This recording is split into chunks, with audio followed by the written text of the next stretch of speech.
Hola clase, ¿cómo están? Hoy vamos a hacer nuevo vocabulario sobre la familia. We're going to be starting new vocabulary on family. So you'll need the worksheet and also a lápiz. Y aquí vamos. Nuestro objetivo. Los estudiantes podrán identificar y nombrar los nombres de los miembros de la familia inmediata. Students will be able to identify and name the names for immediate family members. Now you are going to either copy down your objetivo in Spanish or you can copy it down in English. You do not need to copy both.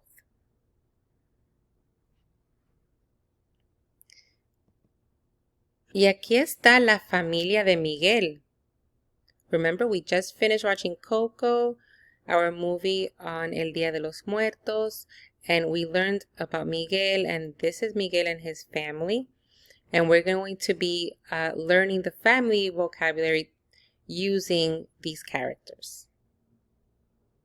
Okay, let's get started. On your worksheet, you already have the English vocabulary. Now you're going to translate it to Spanish.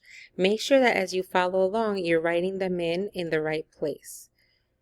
So number one, la número uno should be la madre, la mamá. Now the difference here is that madre means mother and mamá means mom. La número dos, el padre, the father, el papá, the dad. Now make sure that you add that accent to that second A in papá. Also, mamá has an accent.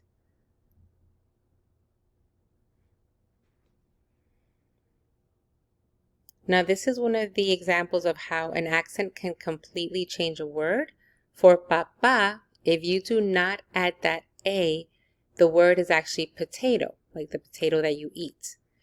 So papá with an accent on the A means dad. Papa, no accent, means potato. So don't forget that accent.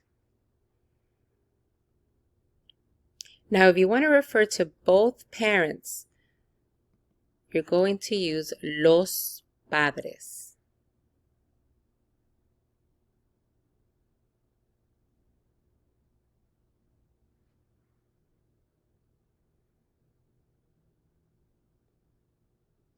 La número 4, la hermana. The word for sister is la hermana.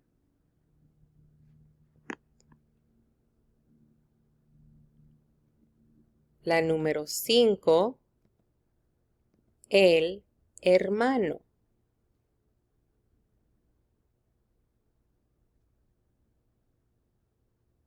Brother would be el hermano.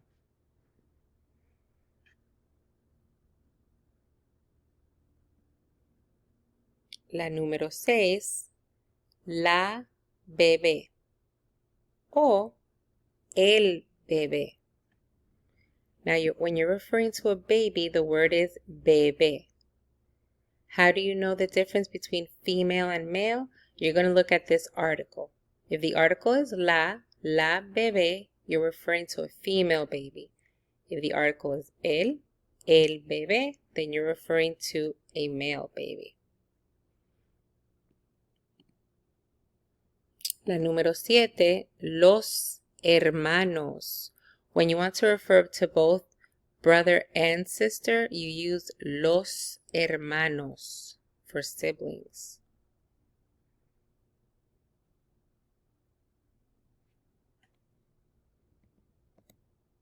La número 8, la hija. The word for daughter is la hija. Now, before I show you número 9, can you take a guess? How would you say son?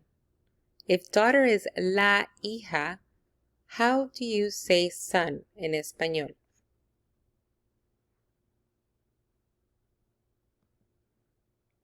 If you guessed el hijo, you are correct. El hijo.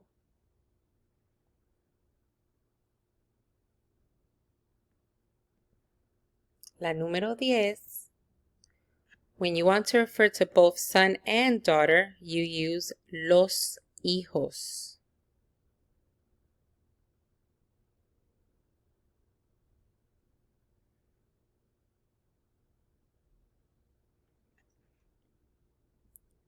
La número 11.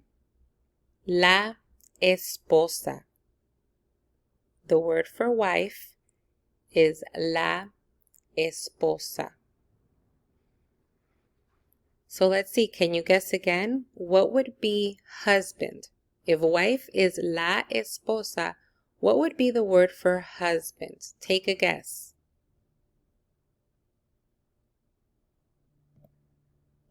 Did you guess el esposo? You're correct. Now, la esposa means wife.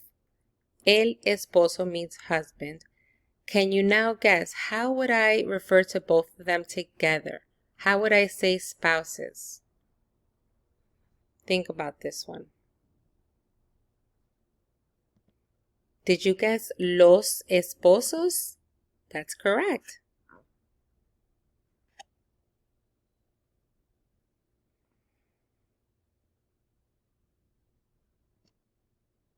Now guys, listen carefully. You should be on the second side of your worksheet now.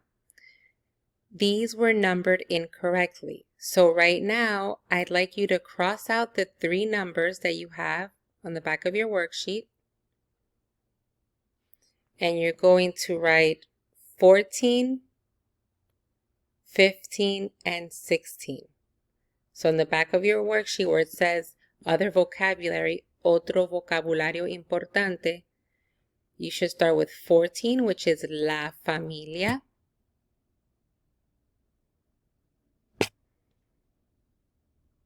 So the word for family is la familia.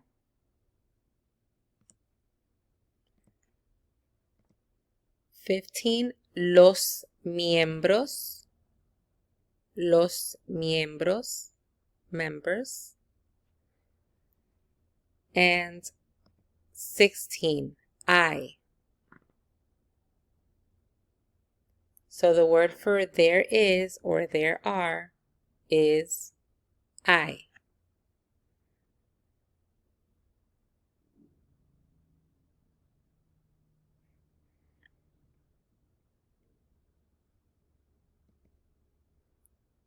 Ahora vamos a ver gramática importante.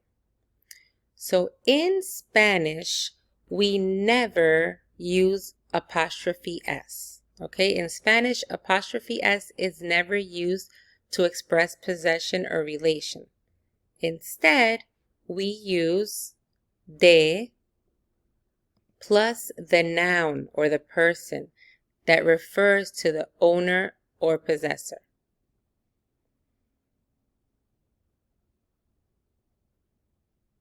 Ejemplos. So if we want to say Angela's cat, we are going to say el gato de Ángela. Notice how the word order changes too. When you translate this sentence, you're literally saying the cat of Angela. So now if we want to say Juan's cousins, we're going to say los primos de Juan. This translates to the cousins of Juan. See that? So in Spanish, we lose this apostrophe S and we change the word order. So cousins would go first and then of, which is this de, and then Juan. Let's look at this last one. Miguel and Socorro's mom. Can you guys take a guess what this one would be? Miguel and Socorro's mom. Try this one on your own and let's see what you get. Use your list that I just gave you. Did you get la mamá de Miguel y Socorro? That is correct.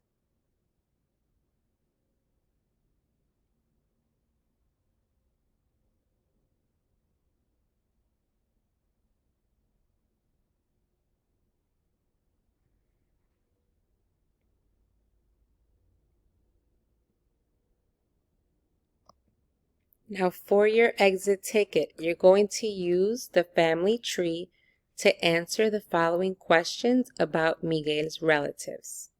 La número 1. ¿Cuántos miembros hay en la familia de Miguel? Notice we have a couple of our new vocabulary words. Miembros, members. Hay, there are. And familia, family. Can you guess what this question is asking? ¿Cuántos miembros hay en la familia de Miguel? Take a guess. If you guessed how many members are there in Miguel's family, you are correct. And this would be your sentence starter. Hay blank miembros en la familia de Miguel. Now you're going to count the amount of members using the family tree. Include Miguel in this count as well, okay? And then you are going to answer this question in a complete sentence. Vamos a ver la número 2. ¿Cómo se llama la mamá de Miguel? ¿Cómo se llama la mamá de Miguel? What is Miguel's mom's name? Now, in order to find Miguel's parents, you're going to find Miguel. He's down here. And you're going to look right above him. Directly above him, this is his dad and this is his mom. So you're going to use these names to complete your sentences. La mamá de Miguel se llama... Remember, la mamá goes first, de instead of our apostrophe S, and then Miguel. ¿Cómo se llama el papá de Miguel? What's going to be your sentence starter here? Take a guess. If you guessed el papá de Miguel se llama, you are correct. Now, once you complete your boleto de salida, make sure that you take a picture of your notes front and back and you submit them in today's assignment. Hasta luego, clase. Adiós.